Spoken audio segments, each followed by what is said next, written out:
Ok, chú bịp số ngày ní ở trong ban xử lý phơi video một tiết tại tôn chúng môi năng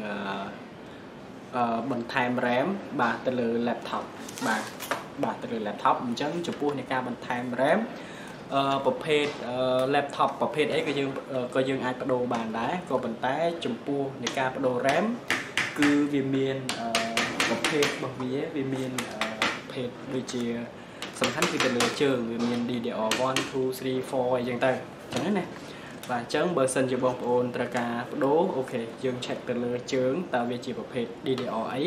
អញ្ចឹងយើងអាចបដូរបានណាបាទអញ្ចឹងសម្រាប់អ្នកកុំព្យូទ័រយឺតអញ្ចឹងយើងអាចបន្ថែម RAM បាទវាអាចជួយជំនួយឲ្យយើងបានធ្វើការចំណេញពេលផងដែរអូខេអញ្ចឹងកុំឲ្យខាតពេលយូរតោះយើងទៅទស្សនាការបដូរ RAM ទាំងអស់គ្នាចាំ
ប្រាស់នឹងគឺអត់គ្រប់ជាមួយនឹងតម្រូវការ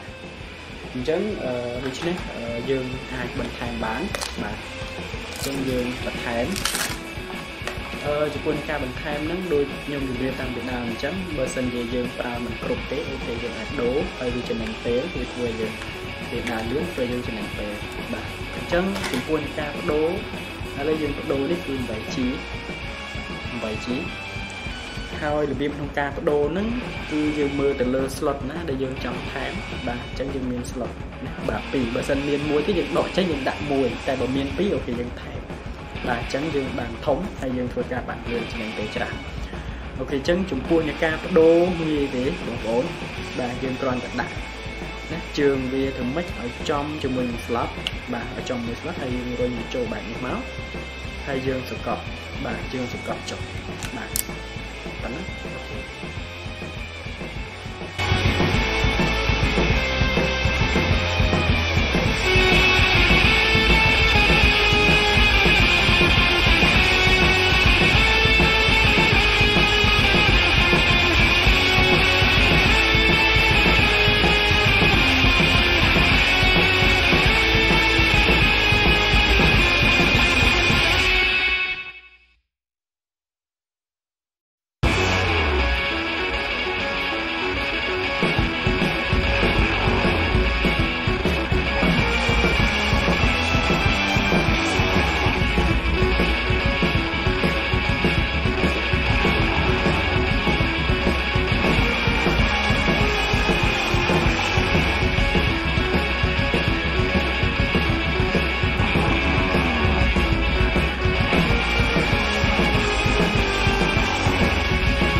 បាទអញ្ចឹងអរគុណសម្រាប់បងប្អូនដែលបានទស្សនា